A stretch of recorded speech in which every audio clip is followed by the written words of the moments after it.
Shalom, shalom. First and foremost, I would like to say, Call Halal Yahweh, Bahashem, Yahweh Shai, Bahashem Rikakodash. That is to say, all praise to the Most High God, whose name is Yahweh, and the name of his only begotten Son, Yahweh Shai, whom the world ignorantly calls Jesus Christ, through the Holy Spirit, Rikakodash. Double honors to the apostles and the elders at Great Millstone who taught me this truth. Shalom to the 144,000, as well as the rest of the hopeful elect of Israel, scattered abroad through the four corners of the earth. This your brother Yard Donba coming back at you with what I hope to be another short, yet edifying lesson.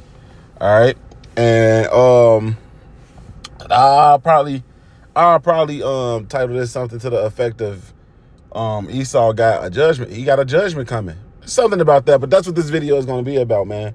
Esau has a judgment coming, man. You know, and the thing is, I was just thinking about it, Salakia. I was just thinking about how, you know, for so long,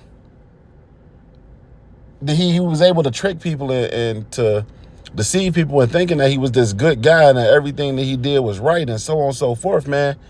But he's done nothing but wickedness, right? And the thing is, people look at you like you crazy when you say he got a judgment coming, you know. But, hey, judgment is always going to come as it is written, you know. And the Lord has a great judgment written for him, you know. So without further ado, let's get into these scriptures. And I want to start here in the book of Isaiah chapter 34 at the top, all right? It says, "Come near, ye nations, to hear and hearken. So like you hearken, ye people. Let the earth hear and all that is therein, the world and all the things that come forth of it. For the indignation of the Lord Yahweh is upon all nations, and his fury upon their armies," right? Hey, all of these nations have a judgment coming. But, how much more for Esau, Edom, the wicked of the whole world? All right? Continuing on, "And his fury upon all their armies. He hath utterly destroyed them. He hath delivered them to the slaughter. Their slain also shall be cast out, and their stink shall come up out of their carcasses, and the mountains shall be melted with their blood. And all the host of heaven shall be dissolved, and the heavens shall be rolled together as a scroll, and all their hosts shall fall down as the leaf falleth off from the vine, as a falling fig from the fig tree. For my sword shall be bathed in heaven. Behold, it shall come down upon Idumea and upon the people of my curse to judgment." Right? Hey, so the Lord just said Idumea is his curse to judgment, man. And his sword is going to come down on them. Right? These people have a great judgment coming. And it's coming from the Lord Yahweh Ba'ashem Yahweh Shai, man. He's going to do something terrible to them. All of the wickedness that they've done throughout this earth, you know, throughout the history, throughout the time period, whether it be as the serpent, whether it be as Cain, and whether it be as a time as Esau, Edom, all of this wickedness that they've done, they're going to have to pay for it, man. They're going to have to pay for it. It's just that simple. Okay, let's get another one real quick. And like I said, I don't want this lesson to be long. All right. Let's see here.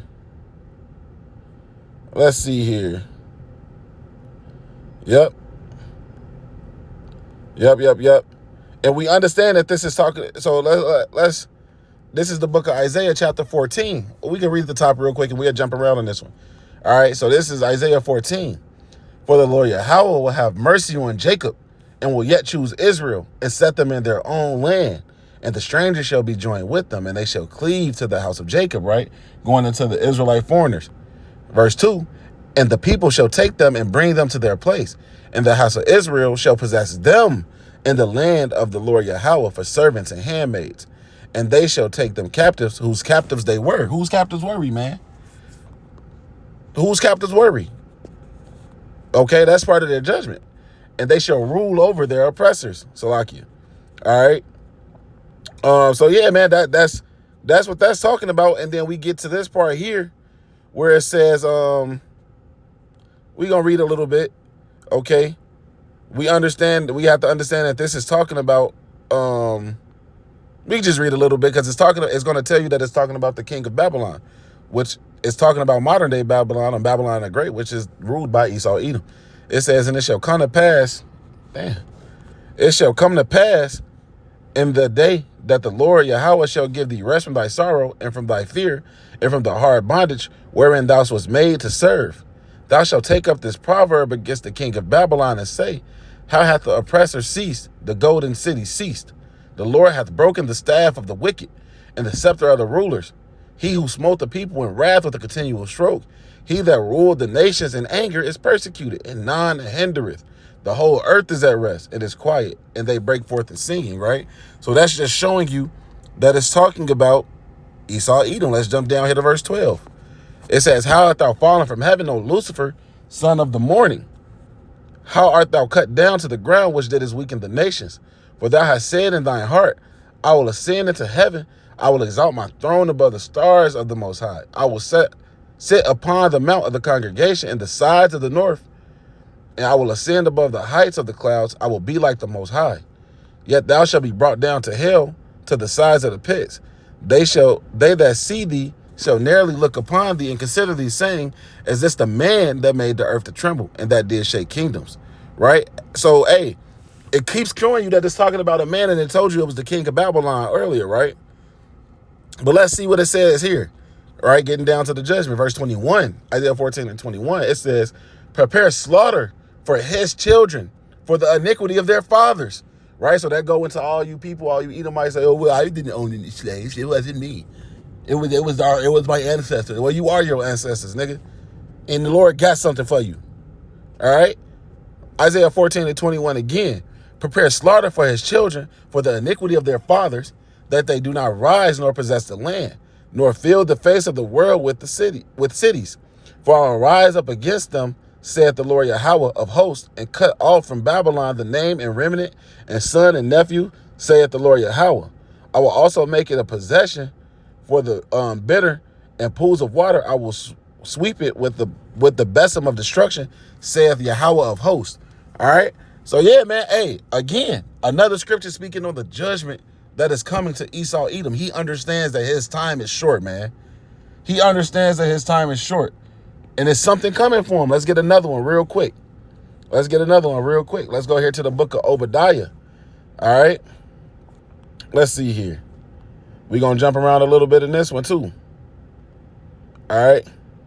Obadiah 1 and 6. How are the things of Esau searched out? How are his hidden things sought up? All the men of thy confederacy have brought thee even to the border. The men that were at peace with thee have deceived thee and prevailed against thee. You know, hey, the beast shall hate the whore. They that eat thy bread have laid a wound under thee. There is none understanding in him.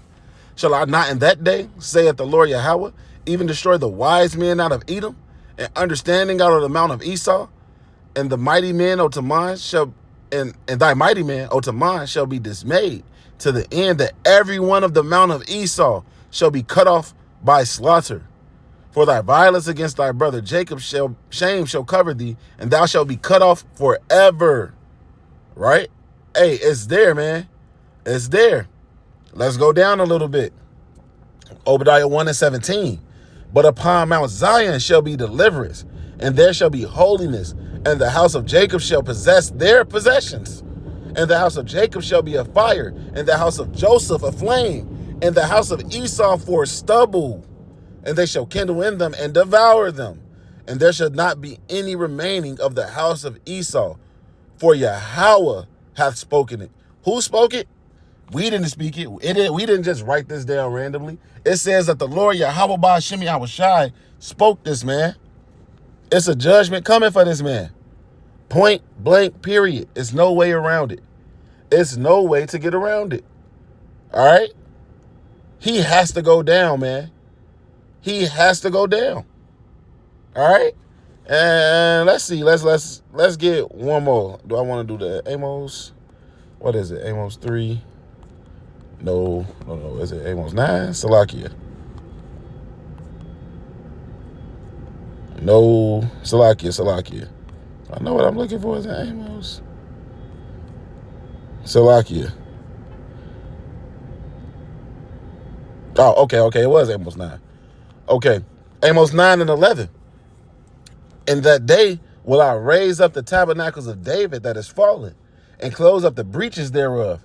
I will raise up his ruins, and I will build it as the days of old, And in the days of old, under the rulership of David, Edom was in captivity, right? That they may, verse 12, that they may possess the remnant of Edom and all of the heathen, which are called by my name, saith the Lord Yahweh, that doeth this. Behold, that the days come, saith the Lord Yahweh, that the plowman, right, the workers, the ones who were slaves, us, shall overtake the reaper, and the treader of grapes, him that soweth seed. And the mountains shall drop sweet wine, and all the hills shall melt. And I will bring again the captivity of my people Israel, and they shall build the waste cities and inhabit them. And they shall plant vineyards and drink the wine thereof. They shall also make gardens and eat the fruit of them, right? And I will plant them upon their land, and they shall no more be pulled up out of their land, which I have given them, saith the Lord thy power. All right. And let's just do two more. All right. This is Malachi chapter 1. The burden of the word of the Lord Yahweh is to Israel by Malachi. I have loved you, saith the Lord Yahweh. Yet ye say, wherein hast thou loved us? Was not Esau Jacob's brother, saith the Lord Yahweh? Yet I loved Jacob, and I hated Esau, and laid his mountains and his heritage waste for the dragons of the wilderness. Whereas Edom saith, we are impoverished, but we will return and build the desolate places. Thus saith the Lord Yahweh of hosts, they shall build, but I will throw down, and they shall call them the border of wickedness. And the people, not just the actual person Esau, but the people, his descendants, the people against whom the Lord Yahweh hath indignation, righteous hatred, forever. And your eyes shall see, and ye shall say, the Lord will be magnified from the border of Israel, right? Hey, and I always do this just to show that they walk together, the Old and the New Testament, right? Hey, this is quoted, this Apostle Paul quoted this. So he must agree with everything that's written there, right? Romans 9, and I'll start at 9. For this is the word of promise, at this time will I come, and Sarah shall have a son. And not only this, but when Rebekah also had conceived by one, even by our father Isaac, for the children being not yet born, neither having done any good or evil, that the purpose of the Most High according to election might stand, not of works, but of him that calleth, it was said unto her, the elder shall serve the younger. As it is written, Jacob have I loved, but Esau have I hated. All right? So, hey, it's all throughout the scriptures, man. And this is the judgment that they're going to have to deal with, and there's no getting around it, man. There's no getting around it. So, all we got to do is continue to endure, understand that this man's kingdom is going down, and our kingdom is on the way, bro. Of course, the Lord Yahweh Ba'ashem Yahweh Shai is coming to rule in perfect righteousness, man. All right? So just keep holding on, keep fighting the good fight of faith, brothers. So with that, I'm going to say, call halal Yahweh, Ba'ashem Yahweh Shai, Ba'ashem Rakakadash. Double honors to the apostles and the elders at Great Millstone who taught me the truth. Shalom to the 144,000, as well as the rest of the hopeful elect men and women scattered abroad through the four corners of the earth. Shalom and the Baba Ball.